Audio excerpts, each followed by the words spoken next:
Don't forget to prime the eyelids. I'm always on you guys about that. But anyways, yeah, so Nightwish started in 1996 by 19-year-old Tuomas. I'm not even going to try what the last names, because I don't want to be disrespecting anybody by how I'll be mispronouncing them. So anyways, he was born on December 25th, 1976 in a small town called Kite.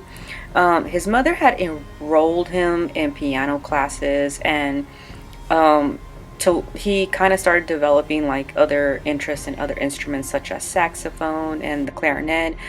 Um, the clarinet he doesn't play anymore, he has said, but when Tuomas was in the Finnish army, he was able to play the clarinet in the military band. He had no interest in metal music at all whatsoever until he was away in and it was in those host families, the foreign exchange student programs that they have. I can't remember. I couldn't find the state he said. I want to say it was like Jersey. I might be wrong, but he was always more into like scores and classical music. Well, his foreign exchange family took him to go see Metallica and Guns N' Roses against his will, basically the way he made it sound, and he felt like head over heels over the music. At first, Tuomas wanted to be a marine biologist. In general, he always had a love for nature. I mean, you could hear it in the music. So much that he loved nature that a Finnish biologist, named a new insect after him called the Sciophilia halopainen. Okay, yeah, I'm pretty sure I fucked that up. Anyways, I'll spell it out here, but obviously has Tuomo's last name in it. But he then tossed that dream aside of being a marine biologist and went ahead and joined a black metal band. Which I would never have thought. Like, I never knew that until I was like doing this research, which is still around, by the way. The black metal band is called Darkwood Might Be Thrown, and they just recently also released a new album, and Tuomas is also on that album, just playing keyboards, of course. He did the first 3 albums with them as well, but after that he did, moving on to like 96, once Tuomas decided to start his own band, he asked Impu, who him and Tarja were classmates of Tuomas back when they were in music studies, to join. The whole idea of the Nightwish project, I guess you could call it, as they started off, it was supposed to be like an acoustic project. And Tarja, having the operatic voice and everything, and a lot of the music was during the time when Tuomas was in the army that he had wrote. Input, not a lot I was able to find on him. I was able to find that he kind of was the one who nudged the idea of using the electric guitar to complement Tarja's voice. He is a twin. He has a twin brother, and he grew up playing sports, doing judo as well. His main interest was doing that, and he was very good at it. He even won a few competitions too in Finland. No, judo oli se numero 1. Se oli niinku, ehkä se tuntui jossain vaiheessa, että se meni vähän överiksi. Mä olin niinku nuorten Suomen maajoukkueessa ja kisoja joka viikonloppu, ja se alkoi ehkä nuorelle miehelle, kun rupesi muut asiatkin kiinni. Input knew Yuka since they were children. Both of them grew up in the same neighborhood. Yuka had enrolled in music class when he was around 9 or 10, and he remembers his teacher specifically pushing him to play the drums. He bought his first drum set off his sister's boyfriend. Because he lived in an apartment with his parents, he was not able to play the drums there. He had to go to his grandma's house and play the drums over there, and that was a joy for her while he had rehearsals over there. So it was around in 97 when the Nightwish demo was released, when Yuka had entered the band. As for Tarja, I heard a couple different things about how Tuomas and Tarja had met. Supposedly they've known each other since they were 13 years old. Supposedly they went to the same music classes, and I believe she also went to the same music classes with Impu as well. And I kind of also heard that supposedly when Tarja and Tuomo's met that Tuomo's didn't like her, he didn't like her voice or something, but then I hear that he wanted her specifically for her voice. Menin Kiteellä studioon, varasi ajat ja tehtiin se 3 biisin demo, missä se Emppu tuli siihen mukaan.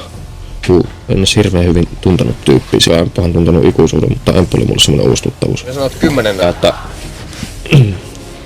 kysytään Turusen Tarjalta, mitä se on mieltä, koska Tarja on tuntenut niinku 13-vuotiaasta lähtien.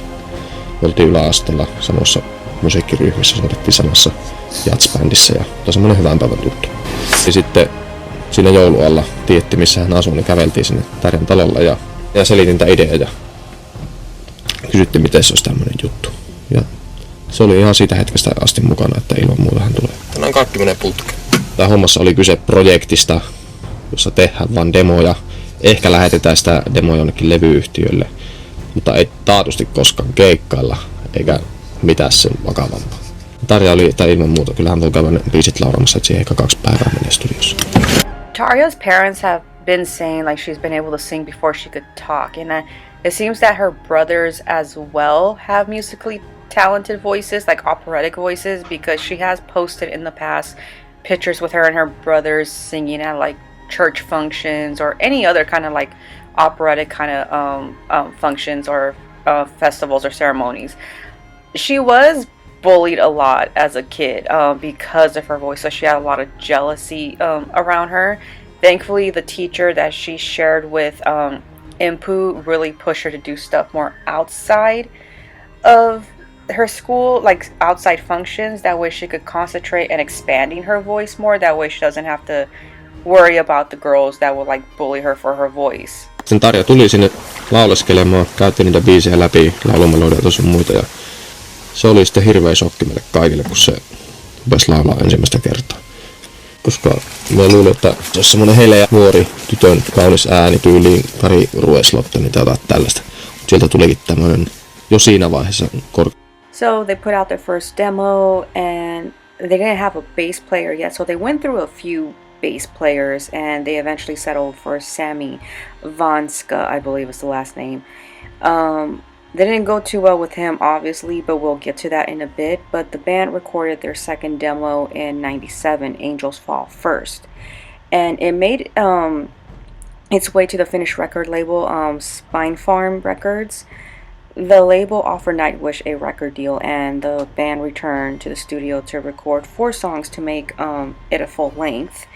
And the album did really well, with The Carpenter being the single and being on number 31 on the Finnish chart albums.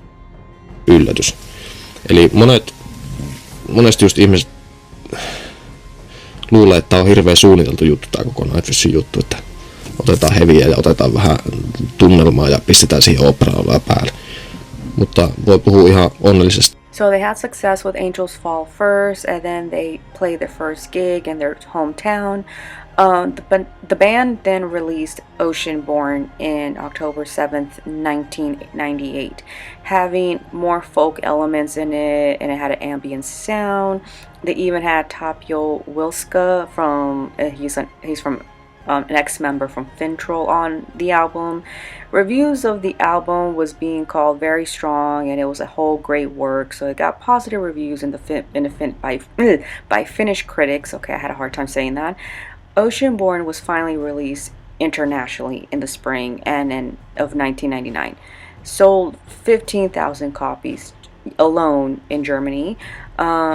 And they were accepted in the Eurovision Song Contest. If you guys don't know what that is, you really need to look it up. That shit is fun to watch. I wish I could get a hold of it here in the States, but I don't know how, and I can't vote every time because, I'm an American, so that's why I can't, be part of it because I'm not European.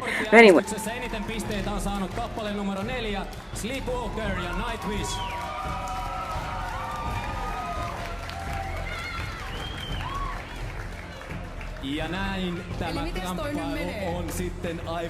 So Nightwish was accepted in the pre-selection final with the song Sleepwalker. Even though they won the public vote, the band finished in 3rd place because the jury chose a gospel singer instead. Well, Lordi made up for it anyways. They won in 2006, I believe, in the Eurovision Song Contest when they were in Greece. Wishmaster was then released in May 19, 2000. Now, the critics in Finland were a little bit more harsher on this one. They said it was a little annoying. Well, fuck them. That was my favorite album. I love that album. That whole fucking album is great. By the way, you can find Sleepwalker, the Eurovision version on that album, by the way. Yeah, I know it looks like it's snowing. It's just the fucking powder and dust and everything. I'm sorry. It's just sometimes that happens. I don't know why. But yeah, just make, it's a Nightwish video. So make believe it's like dreamy and snowing when really it's just dust and powder. But a German rock magazine had declared it album of the month, and that's because Nightwish had to compete with like long-awaited release from Iron Maiden. I believe it was Brave New World by them, and Bon Jovi Crush, which by the way I have and I fucking love. But with Wishmaster, the band was able to embark on their first world tour, and they appeared at Wacken Festival as well. Now, in 2000 was when they were having a hard time with their bass player, Sammy. He was basically misbehaving and being a douche. He was just missing rehearsals, gigs, and wasn't taking the band seriously. Apparently, he gave attitude to some of the band members. I heard many things. It was just drama. He was the drama. So, yeah. And Tuomas was getting close, or basically loosely announced that he was gonna not quit the band, but he was just gonna end Nightwish, right? So he was like, I think it's just gonna finally just come to an end, because he didn't have a manager or anything at this time. Nightwish did not have a manager. Tuomas had when, from what the story goes, after a gig in Russia, he had said sent a text to Tony Keiko from Sonata Arctica telling him that that he doesn't want to be in the band any longer, and he was asking him for plans of next year, and that Over the Hills Far Away was going to be the last gig or whatever, and basically he wanted to declare Nightwish was over. And after a long hiking trip with Tony from Sonata Arctica, Tuomas then decided not to break up the band or anything, and then he eventually quickly after that, he received a phone call from Iwo, I believe is how you say the name. Basically, he's the CEO of Spine Farm Records, and was offering himself, this is the CEO himself, to be the manager for Tuomas and the band Nightwish, because he didn't want to see them go. Basically, Tuomas already had told him that he was thinking of stepping down and everything and breaking up the band, and then I guess that's why the CEO was like, nah, screw this, I'm gonna be your fucking manager. And the first thing he did was fire the bass player, Sammy. Okay, it probably wasn't the first thing he did, but I'm pretty sure it was one of the first few things he did, Iwo. But anyways, this is when Marco Hitalia comes in. Marco was already pretty much successful in other bands, especially Tarot, and Nightwish had already knew Marco. Marco was familiar with Nightwish, not so much. Saver for the band. I mean, there were some problems within the band, especially during the year of 2001. So, personal problems, and also the thing that we didn't have a manager at that time. We were pretty much taking care of all the money business and that kind of stuff by ourselves, so it was a really stressful time. Basically, because of the personal problems, we needed to change the bass player, and already at that time I had the idea that next album will include a lot of male vocals.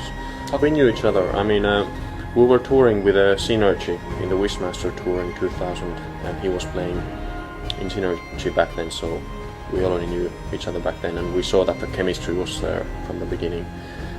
I kind of recognized how big the band had become.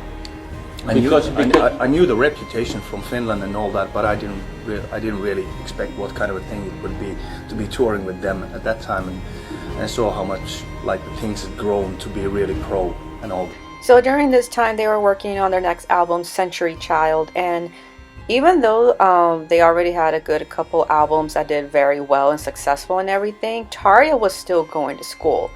Tarja first was going to school in Finland, and she had to move to Germany, basically go to a music school over there, because the school she attended in Finland was not taking her seriously. They were kind of being disrespectful towards her because she was in a metal band, and they just, they basically were douchebags and frowned upon her for that.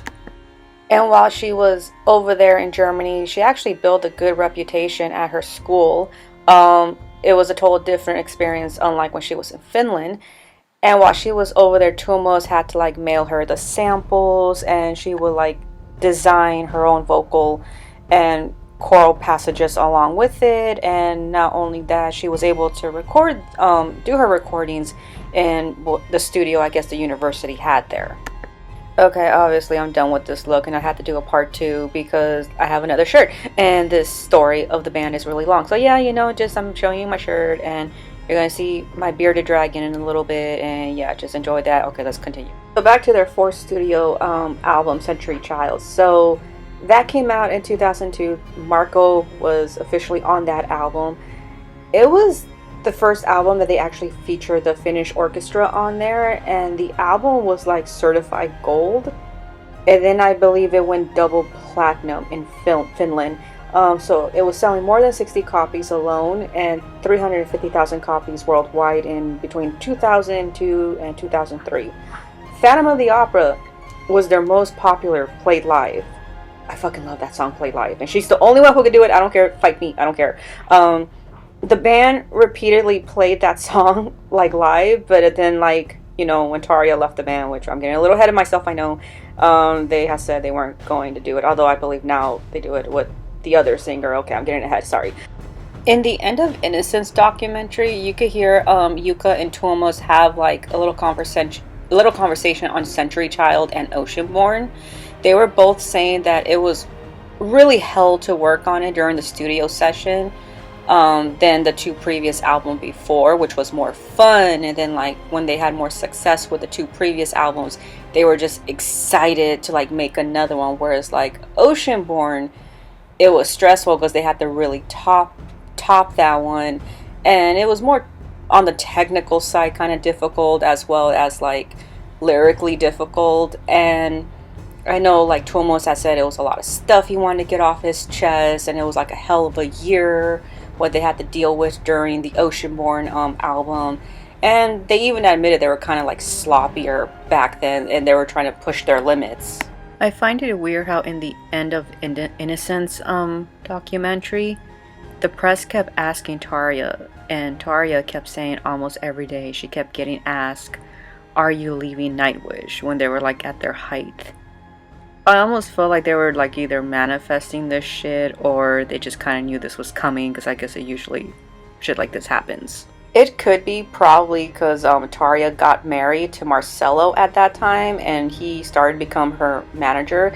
In case you guys don't know what he does, he's a businessman, and I guess that's around the time when Tarja started knowing more about the business side of music. So we'll get into that in just a bit. But so the album once comes out, it was one of their most expensive albums to produce, including making the video for Nemo, and Nemo topped the charts like in 6 different countries. So it must have costed like around 250,000 euros, including the video production. So that was Finland's one of the most expensive recording due to history. But then of course later on Nightwish ends up topping that. The Once tour was a success, and then comes the Open Letters. So they already did the End of the Era video basically on the concert. You guys haven't seen it, it's a great concert. I love it. Tarja does a remarkable job, the whole band does a remarkable job with Phantom of the Opera and all these other songs. So it's definitely a concert to watch in case you haven't seen it. It's all over you. I don't think I really need to address the open letter that Tuomas wrote to Tarja, but I'm going to just give you a little summary of it. Basically, that's how he fired her. It basically said that, the group made a democratic decision to fire her and that she was out. And Tuomas made it clear that Nightwish will continue without her, that this was a band about emotion, all about them, and not about her face. And he addressed how she was acting like a diva and saying that Nightwish doesn't suit her anymore and that she could leave the band at any minute, basically threatening that she was going to leave. And he pointed it out too, that it had to do something with her husband, because as soon as he came in, things changed. And for a whole year she kind of just gave them the silence treatment. I also heard that supposedly she wouldn't like record with the group altogether, that she would want to do everything at her time. Like if she was going to record, she had to record solo. She didn't want to be anywhere near the group. And also addressed that how Marcelo was just taking over the emails and, you know, writing on her behalf and so on. So that's what it was basically about. It gets into more in detail, but again, you could go ahead and read it on YouTube or anywhere else because it's you can't miss it. Tarja, of course, made a lot of, I mean, she was on a lot of interviews, made press conference and all that from Finland and Germany, saying how this caught her by surprise and it was a shock, and that what Tuomo did was a senselessly cruel. So 2006 was sort of a hiatus for the band. They were looking for a new lead singer, someone different than Tarja, because Tuomo has said they didn't want one exactly like Tarja because it felt like it would be like a cheap knockoff, like they were trying too hard. So they wanted a different voice for sure. They wanted to really expand Nightwish into a different direction. But around that time too, while they were looking for a new singer, it took like a year to find the next singer. A lot of them were doing kind of little side projects, but still working on Dark Passion Play. So Tuomo even joined a punk band, a Finnish punk band. Who would have thought? But he was with them for a little. He did a few songs, I should say. And then not only that, the rumors being spread about Tuomo and Tarja really affected him mentally. So he had like not only high anxiety, but going through depression. But it did spark a lot of the songs in Dark Passion Play. Marco, I know while they were doing the demo, I really wish they would put this out there so I could hear it myself. But Marco was basically singing all the songs on the demo until they hired Annette. So Annette comes in around 2007, May 2007. So Annette already had a history of music as well. She came from a few bands. When she was a child, her mother put her in singing classes, and oh my god, let's see if I could pronounce this instrument. If not, I'm just gonna write it right here. She was in her mother's band, and then at 17 she started going from different other bands, and one band that she was kind of known for was Allison Avenue, which was the band right before she entered Nightwish. When she found out that, you know, Nightwish had openings for a new lead singer, she, you know, of course turned in her work. And at first the band wasn't sure, Tuomo wasn't sure about her because they were a little worried because she had a child and they were worried about that. But then she was persistent and sent them a DVD on her, you know, live performances, and they all took a vote and said yes. So Annette was announced May 2007 as the new singer, and then in late August of 2007, Dark Passion Play came out. So in that album, you hear Marco's voice a little bit more freer, and he is more involved singing as well in this album. And they added some Celticness to it as well, with the Islander. Bye Bye Beautiful is obviously a dig on Tarja, on the dismissal of her and just on her attitude. I think that's self-explanatory, to tell you the truth. The Poet and the Pendulum was it was on the dismissal of Tarja, but at the same time, the depression that Tuomo had to go through, as well as he probably depicted that what maybe Tarja was going through, for when he says the shoulder cries more in that lyric. It kind of just makes it sound like she has the right to cry more than I do.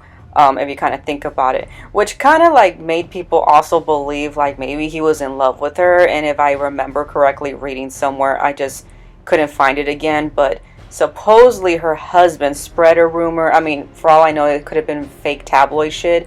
Spread a rumor that Tuomo was in love with Tarja, but then I also did see something where Tuomo was like, that's ridiculous. So Imaginarium was being on the works for like a while. I'm gonna say like a good couple years. It wasn't released like 2011, but the movie, in case you guys don't know, there's a movie, and that's what the album was based on, I guess you could say. Well, should I say the movie was based on the album, I should say. So Tuomo's always been saying like he likes soundtracks, he likes scores and all that, and this was just like an idea he had. If you hear construction in the background, I am so sorry. But I need to get this video done finally. So this was just an idea that he always wanted to do, and then the band got on board. We're like, let's do this. Let's go ahead and do this. So I know a lot of people did not really like this album, and I could understand why, because it didn't really flow naturally. But at the same time, you have to remember it's a soundtrack. How many soundtracks have you noticed float naturally? It meets the mood of a scene. So one minute it could really be rock heavy, and the next thing could be hip hop heavy, or who knows. So obviously you kind of saw this with Imaginarium, because you heard it jazzy at one point. The next thing, Annette's voice was like really over the top, and I know that kind of bothered a lot of people. And then the next, it was like more like fantasy, just like you would expect out of Nightwish. So the movie was released in 2012, I believe January 2012, and I loved the movie. I thought it was great. It was a good little independent project. The director kind of forced to almost to be like the dad, but it was like a quick little scene. So if you haven't seen it, go watch it. It's a good movie. So Imaginarium did pretty well, and this is where a lot of stuff was going on with Annette personally, I guess. From the information I looked up, when she got fired, they were trying to say because she got ill too much. I know she had a problem with her vocals, I believe, or her throat. I do remember that, and I do remember seeing the documentary where she was sick a little bit, and they had Floor come in. Supposedly it was a mess what I was reading. So I'm just gonna try to break it down as much as I know. So Annette gets fired. Two most in the band had all said is just she wasn't basically evolving well with the band, and Nightwish no longer suited her, or she didn't suit Nightwish. She tried saying that is because she got pregnant. Of course, Nightwish said no, because we congratulated her and we were happy for her. I mean, eventually Floor got pregnant, and they didn't kick her out. So, I mean, I don't take it with a grain of salt. I believe it was the show in Denver, the one where they did not cancel, and it was the one where Annette didn't show up. Annette had like eventually later on said like she did not agree to be replaced that day, and she did not agree either while she wanted to go on maternity, because supposedly she was going to go on maternity leave, and they were going to have Floor replace her for temporarily. And then around that time is when she got fired, and then Floor ended up replacing her. So yeah, it was a lot of he said, she said, basically is what I'm saying. So I'm trying to make it the best as I could here. So anyways, Floor ends up replacing them. The last interview I saw with Annette, she said there's no hard feelings. Shortly after bringing Floor into the band, Yuka, the drummer, the original OG drummer, left the band. Now, he had been dealing with insomnia for quite some time, so he felt that it was best that he should leave. Tuomos did stated they were going to take just a quick little break.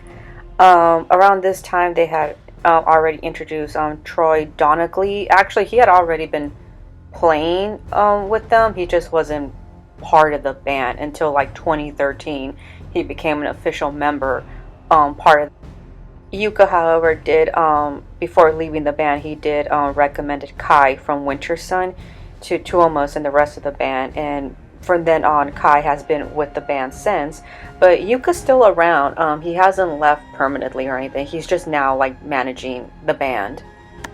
Also around this time, while they were kind of taking a break, still working on Endless Form's Most Beautiful, like Tuomos then decided to do a little passion project. How can I explain this? You all know Scrooge McDuck, right?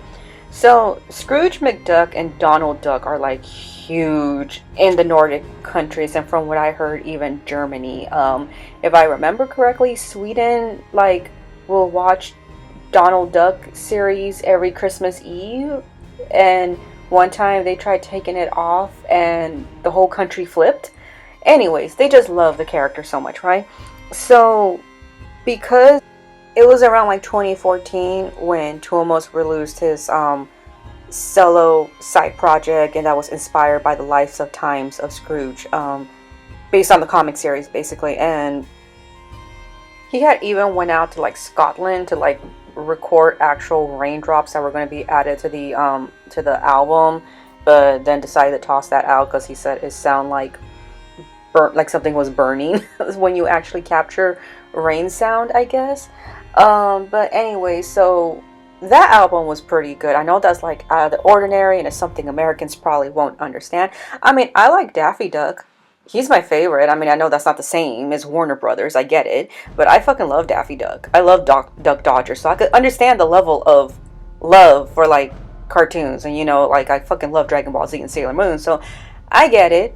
It's just he has something different, but I get it. But anyways, I love the album. It's really good. I own it. It came with little postcards and this nice adorable picture of Don Rosa, who is the creator of Scrooge.